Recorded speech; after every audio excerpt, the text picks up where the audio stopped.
नमस्कार, मैं सुनील कुमार। आप देख रहे हैं नेशन न्यूज़ और आज खबर है पिनक पानिक Mohanty versus union of India. ये केस 26 मार्च को लगा हुआ है। आज क्या होगा न्यायालय में, किस पर बातें होंगी? पोर्टल की लिमिट क्या 5 लाख रुपए तक बढ़ने वाली है?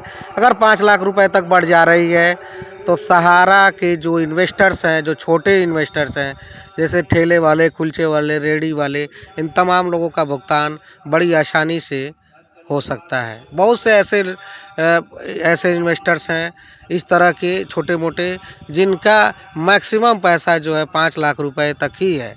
तो मुझे लगता है कि उनका पूरा का पूरा भुगतान हो सकता है। और जिनकी रकम बहुत ज़्यादा है, ऐसे लोगों का पैसा पार्शियली पेमेंट हो पाएगा, क्योंकि अगर 5 लाख की लिमिट बढ़ रही है तो 5 लाख तक ही रुपया मिलने वाला है। आरबीआई का जो रूल है, पहले रूल आया था कि 1 लाख रुपए तक आपका पैसा मिल सकता है, लेकिन बाद में ये रूल 5 लाख रुपए तक का सिक्योरिटी हो चुका है। लेकिन अभी तक सहारा प्रबंधन ने इस तरह का कोई काम नहीं किया, ना ही इस तरह का कोई गाइडलाइन लाया, न सहकारिता मंत्रालय लाया, न सेबी लाया कि अगर कोई कंपनी में जो इन्वेस्टर्स हैं उनके पैसे अगर नहीं मिल पा रहे हैं किसी कारण से, तो उनका पैसे की सिक्योरिटी इतने रुपए की है।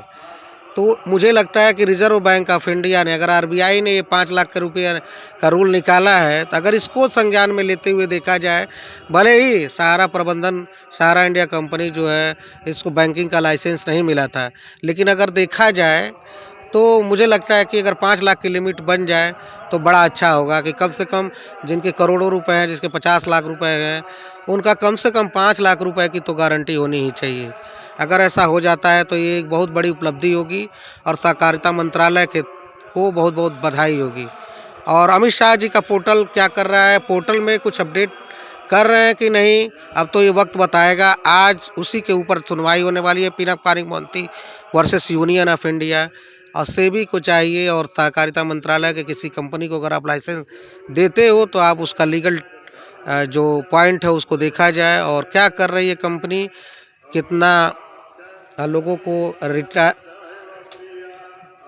रिकवरी दे रही है, कितना पैसा वापस कर रही है, कितना मैच्योरिटी दे रही है, कितने सालों में दे रही है, क्या वो आरबीआई का जो रूल है, जो बैंकिंग को रूल है कि आप 9 साल में वापस दोगुना पैसा वापस करते हैं, इस तरह का रूल अगर कोई कंपनी रख रही है तो इन सारी चीज़ों को अपने हिसाब से देख करके उनको लाइसेंस दें।